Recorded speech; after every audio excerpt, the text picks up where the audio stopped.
How you all doing? Good. Welcome back, teachers. Yes, hello. No, Namibia. No dancers. It's always odd bringing myself back on. Now, anyone who came to my last show, What the African Said, will know that last year I had an opening act when I did my tour. And then at the end of the tour, so it was a wonderful tour, we did 80 days, and then at the end of the tour, I had to pay them £16,000. So I was like, next time I'm going alone. Oh gosh. So anyway, it's been good. It's been good. It's been a funny week. It's been a funny week. The BBC made a big gaffe. Did you see this? So tragically, Kobe Bryant, amazing basketball player, passed away. And when the BBC did the footage of it, right, they used an image of LeBron James, another black basketball player, to represent Kobe. It was ridiculous, and like everyone was like, "Oh my God!" And so, they apologized, and then a few days later, they used one black MP to represent another black MP. I was like, "What are you doing?" Now, I work for the BBC. I've got a radio show at the BBC, so I can only hope that the person who made these mistakes is also the person responsible for assigning pay packets. Because I'd quite like to be mistaken for Lenny Henry. Because right now I sleep in the Travelodge. I need a Premier Inn. But that's what happens in the UK. I'll tell you what, I bring this up because in the first half I was talking a lot about how people aren't that racist here. I don't get a lot of hate here. What you get in the UK more is kind of ignorant mistakes or like weird assumptions where there's sometimes there's not even any malice in it, right? I've had some of them which were hilarious. Like I had someone, a posh lady in Oxford approached me after a show. She was clearly a fan. Posh white lady, clearly loved me, so I can't say she's racist, but this is what she said. She said, "Oh, you're so funny. It's so inspiring, the way you came from nothing." I was like, what is this woman on about? And the more she spoke, I realized what had happened, right? She grabbed hold of the fact that I'm from Africa.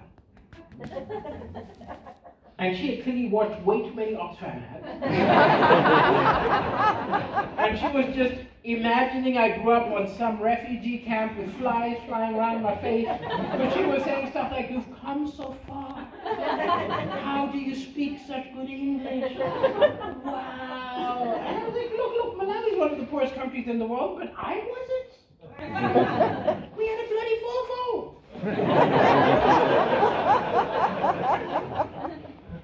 I almost felt bad letting her know that I grew up privileged because she had been so excited.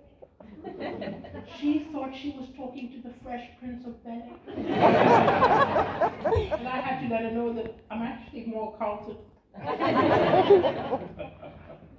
But that wasn't the funniest one. The worst one which actually happened before this tour. So after the first tour, right, because the first tour I just did Britain's Got Talent, it was very easy to sell tickets, right? And so before the second tour, my manager was like, "I don't know, we don't know if you've got enough fans to go on another tour." And I was like, "I want to go on tour." Wait. Maybe we need to get you another reality show, right? And one of the producers was like, yeah, get him on. Let's try to get him on. I'm a celebrity, get me out of here. Let's send him to the jungle. And one of them, without thinking, just said, "No, I think he's got an unfair advantage."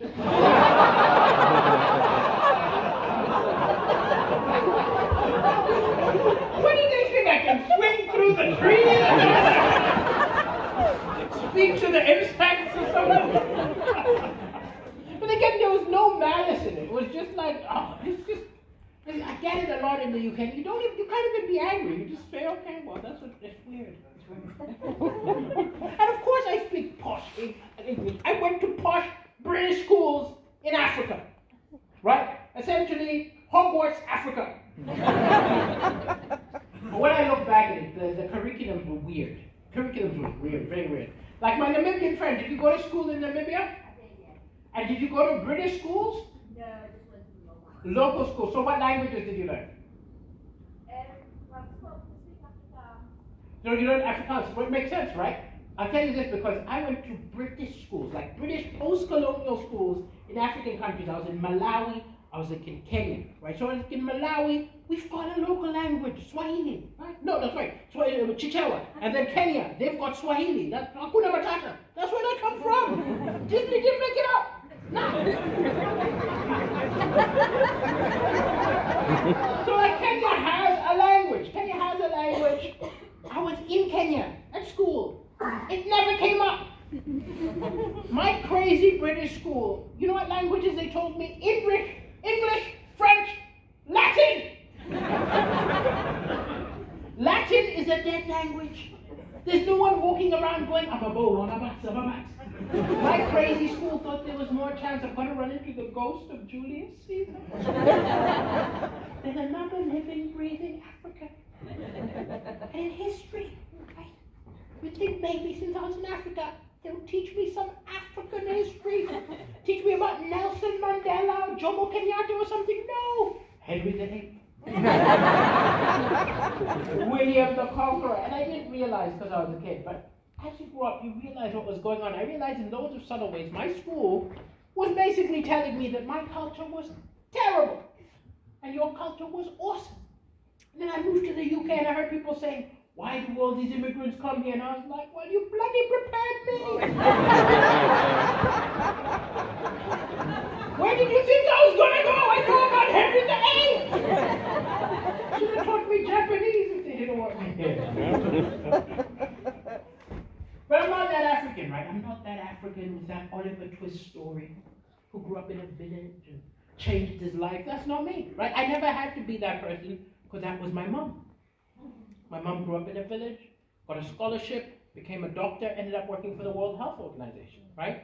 I never had to be that African because that was my dad. My dad grew up in a village, got a scholarship to Yale in America, ended up working for the UN, retired, and then joined the Malawi government. I'm very proud of it. But it's a lot of pressure. It is. I have no excuse to fail. I've seen what they did. Like, if I'm a failure, I'm going to have a lot of explaining to do when I have kids. Because could you imagine they're flipping through the newspapers and Dad, what happened? And I couldn't just admit it. You can't admit to your kids you're a failure. I'd have to spin it. I'd have to be like, you kids are so lucky! You get to stay so fit! Walking 10 miles to school every day. When I was a kid, we were driven.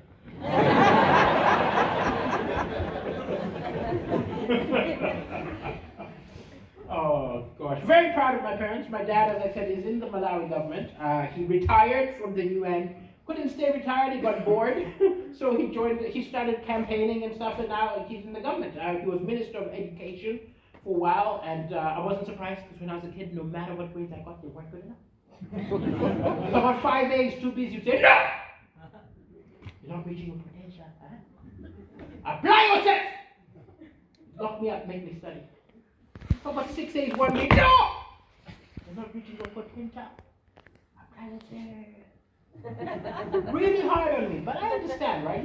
He wanted me to replicate what he did, because he changed his life with education, right? And nowadays, I call him, because he's in the government. I've got the inside knowledge. I called him the other day and I said, Dad, there are food shortages all over Malawi. People are on strike. Apply yourself.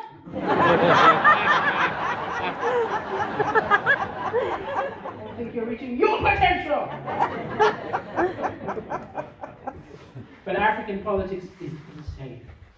It's insane. Now, I'm not going to say the British, you were trying your best. But still, you had a long way to catch up. Case in point, 14 years ago, I was watching the BBC News from my flat in Manchester. Now, 11 years ago. I changed it. 11 years ago. So 11 years ago, I was watching the news. And I could have kept it at 14. You wouldn't have known I was lying. Just my pedantic side. I'm so pedantic. This isn't part of the show. I'll just tell you. Like, earlier, I do a joke about Bill Cosby. And when I was doing the show around a week and a half ago, right, someone was with a young person who didn't know who Bill Cosby was. And they whispered something to them. And I was like, what did you say? I was like, oh, she was just telling me who Bill Cosby was. And I was like, oh, what did she say? She said pedophile. And I was like, he wasn't a pedophile. And then I got into this pedantic thing. I was like, why am I defending him? It's like, no, he wasn't a pedophile. He was a rapist. It's like, why do I care about the distinction? Evil's evil. Anyway, as I was saying, I get pedantic sometimes. So, 11 years ago, I was watching the BBC News, and at the time, my father was in the Malawi opposition party. So sort of like Labour is here, not the party on top, the other party. Now, a story came on about how 14 members of the Malawian ex-ruling party, so 14 members of the Malawian opposition had been arrested for trying to plot a coup d'etat, trying to take over. I have to call Malawi because cheeky BBC didn't say any names. I think my dad one of those. I called my dad and I couldn't get right. Left a message. I was like, Dad, have you just been arrested for trying to take over the government? Give my love to Mom. And in that case, he actually wasn't arrested because on the day of the alleged conspiracy, he happened to be in South Africa getting his liver operated on. So kids, drinking too much can't save your life. So in that case, he was found innocent. He wasn't even accused of anything. But I bring that up because a year and a half ago, actually now it's so now it's 17 months ago. 17 months ago. Why am I? My father was arrested and put on trial on suspicion of corruption, right? It was a crazy time.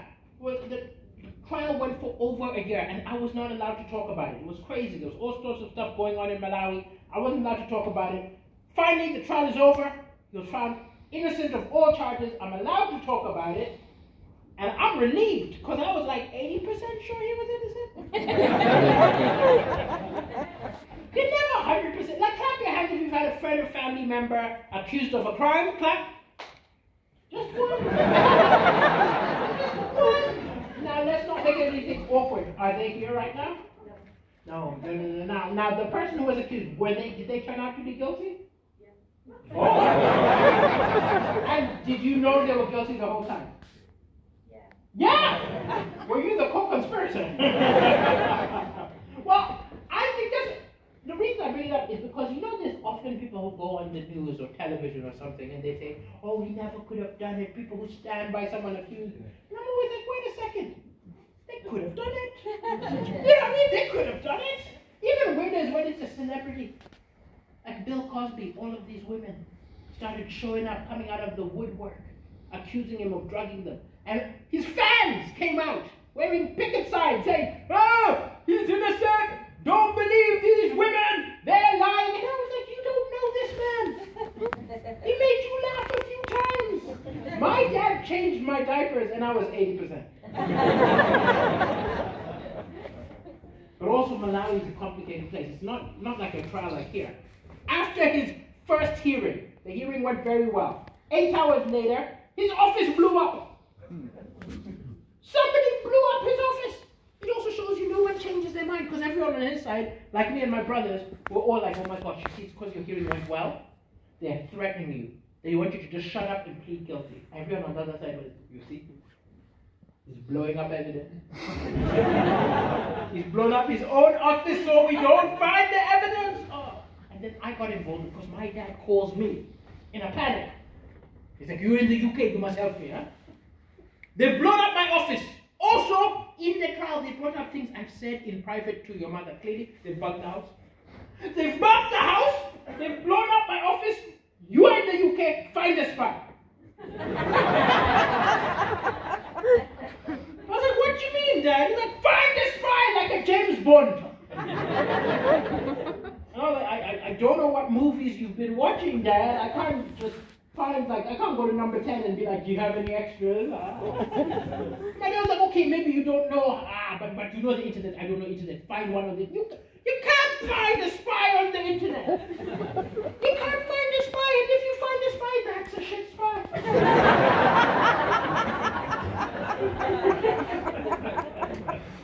So I started making jokes because I'm an idiot, and I thought this was funny. My dad wants me to find a spy. My dad told me to find a spy. After a show, somebody approached. He said, are you really looking for a spy or is that just a joke? And I was like, are you a spy? The man explained. He wasn't a spy, but he was a lawyer, and his firm did a lot of work in very dangerous parts of the world, and they had an ex-military person, a contractor, who they used. And he gave me the business card of a spy. I have got the digits of a spy. I should not have this. I'm a comedian. I'm an idiot. I should not have the contact of a spy. This go horribly wrong. Imagine I end up on like Michael McIntyre's show and he does Centaur. Could start a war or something.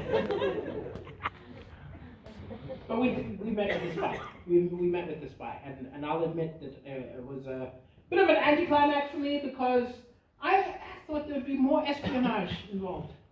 You know, we'd have code words and masks or something like that. No, we met at Wetherspoons. But it was a very impressive looking man. He was like a big guy covered in tattoos, looked like he'd eaten Arnold Schwarzenegger. Nothing fazed him. We're like, and then they blew up his office. He's like, yeah.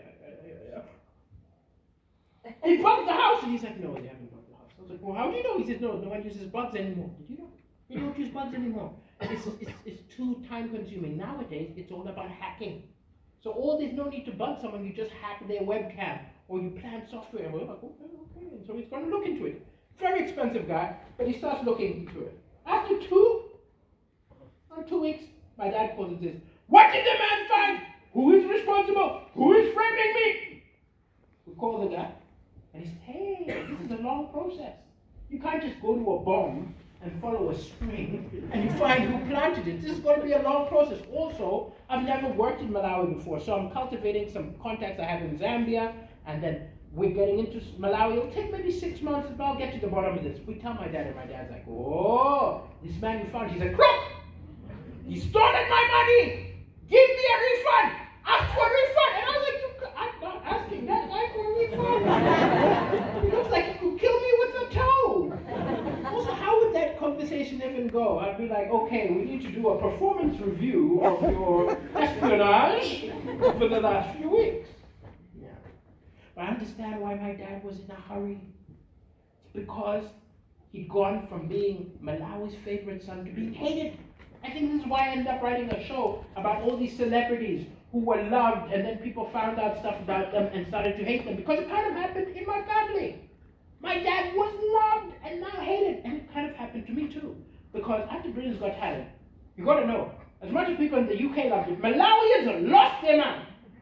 Because there'd never been a Malawian on Britain's Got Talent. There was no Malawian people who were going to watch on YouTube. So when I got off the plane in Malawi, there were around 100 people with Daliso t-shirts, screaming and singing. It was lovely. I went from that to 2 years later, being chased down the road with people yelling, hey, your father's a thief, eh? Give us our money. I was like, I don't know where your money is. So no wonder my dad was frustrated. And all the hate came to me, right? Because my father's not on the internet. But I want everything. I'm on Facebook. I'm on Twitter. I'm on Instagram. I'm on stuff. I'm on Tinder. I'm on Grindr. I'm on stuff I shouldn't be on. I'm on J-Date. That's like Jewish dating, right? I'm not Jewish, but I'm looking for love, right? I'm on seekaseek.com. Okay, I admit I made that one up, but I think it should exist, shouldn't it? I'll tell you what's funny is that's the only joke you're going to remember from the whole show. You'll be at work tomorrow and they're like, what did he talk about? Seek a sleep!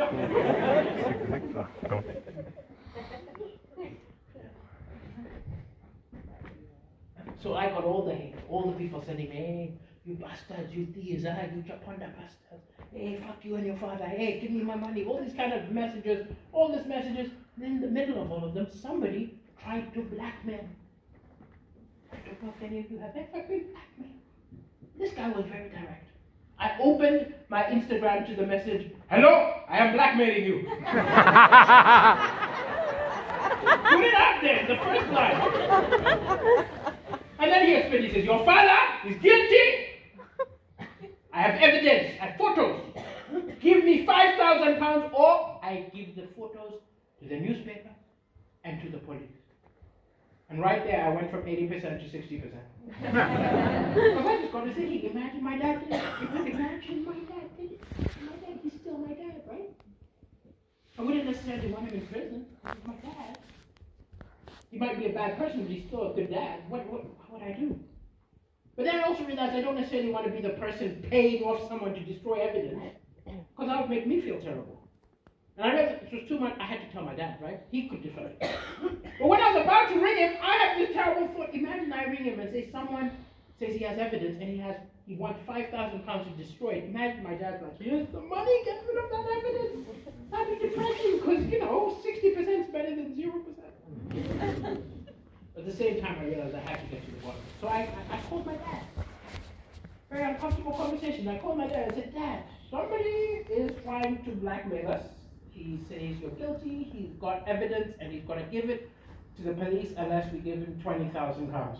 I'm not an idiot. If he's guilty, I want my cuts. My dad just laughed it off. But I will say my dad was very naive. Because he honestly thought that as soon as the trial is over, his life is back to normal. But that's not how accusations work. Right? You can win the court case, but people still wonder. I'll do a perfect example. Clap your hands if you think O.J. Simpson didn't kill his wife. Clap. I don't. You? Yeah. You don't. You're the only one. Yeah. Because the glove didn't fit, right? Yeah. But what?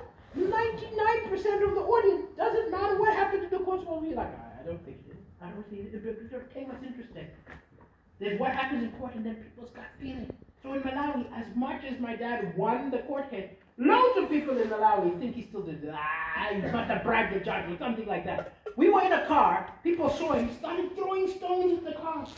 You bastard, you bastard. And I felt so bad because my dad's like an old school African man, does not show emotion, right? Instead of I love you, it was a wink. And if it was a particularly poignant moment, it would be like 2 winks.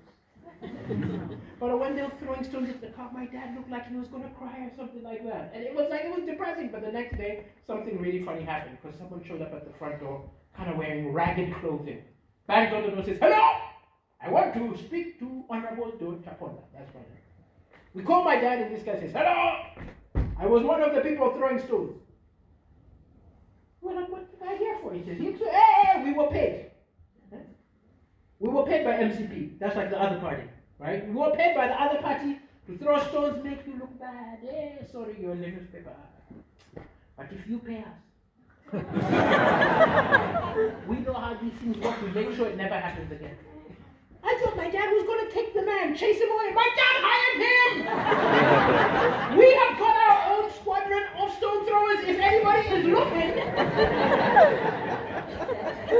they can throw other things, confetti at weddings, whatever you need.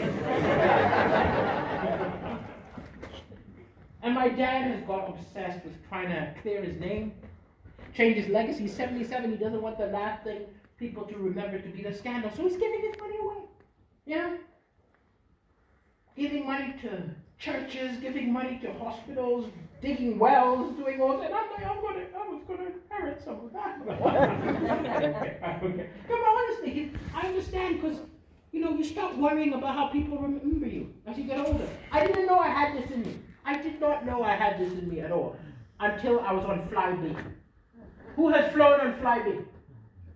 I think we can all agree that those planes are made out of paper mache. Because I was on Flybe. Flying away, we hit turbulence and the plane. I started praying to everyone. I was praying to God, to Allah, to Zeus. I was like, whoever's out there, help! But amidst all of the flying around, the turbulence, I surprised myself because I didn't think about my family. I didn't think about my girlfriend. All I thought of, will people still watch my YouTube videos? So shallow. But you start worrying about how you'll be remembered. Getting old is weird. Like, I'm only like 40s now, and I recently dropped a coin. I didn't pick it up. I did the math in my head and the strain on my knees. No, what? 20p? I'm betting over for notes only now. Aging is funny. Your body just starts doing its own thing. Like clap your hands again, people in your 20s. I hate to be crass, but honestly, people in your 20s, please have as much sex as you can right now. On behalf of the older people, I beg you. I see some older people looking. Right? Because you don't realize until you get older, oh my God, you are going to be like in your 50s thinking back, thinking, what was I doing? You should not be in any committed relationship right now. Sleep with anybody willing. Your priority in your 20s should be quantity over quality. Because you do not even understand until you're older. You're probably insecure right now. Probably don't like how you look. You're going to be like 50 looking at your body saying, I was hot. Why didn't anyone tell me? Also, everything works when you want it to work. Oh, in your 20s, the wind blows, you're ready. You get to 40, oh, nowadays I get a cramp in the middle. Sometimes I need to drink a Barocca before sex. And ironically, when you're in your 20s, you've got all the energy, all the stamina, but no idea what you're doing. Right? You're just pinching and poking and poking. You get to like 40, you get to 50, you finally know how to please a woman, no energy. I realize now that my best role in pleasing a woman would actually be on the side of the bed as a coach. As some 20-year-old is going at it, I'm yelling out some helpful tips. Get your hips into it, man! Pull her hair! Unless it's a black woman. Don't pull her hair! That man is dated a black. Oh yes, you with Namibia! You know exactly what I'm doing, don't you? Oh my God! You pull the hair, you're buying the next Brazilian right there. Oh gosh! And I was listening to a young couple. They were so in love. They're so in love, you want to punch them in the face. They're like, I love you, I love you, Mom, I love you, I love you, I love you. But then I kind of felt sorry for them because they were making amateur mistakes, right? They're talking about, we're so in love. We tell each other everything, and I was like, what are you doing? You can't tell each other everything. You're going to run out of things to say to each other, right? You're going to use up all your good stories. Also, you can't, like, if let's say, God forbid, something horrible happened to you when you were younger, like your PE teacher touched you, don't waste it. Save it for like year 2, year 3. It'll get you out of a fight. You'll be like, you were so insensitive to me this weekend. Like, I'm sorry. I never told you that I was having flashbacks. Save it.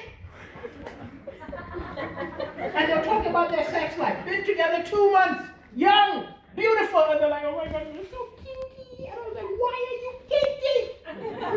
Why are you kinky in your 20s? You should be having boring sex in your 20s. You're going to run out of things to do to each other. If they use up the chains and the whips, you're 1, right? The lingerie, year 2, what are they going to do year 5? What are they going to do on their silver anniversary to make it special? They're going to have to shit on each other.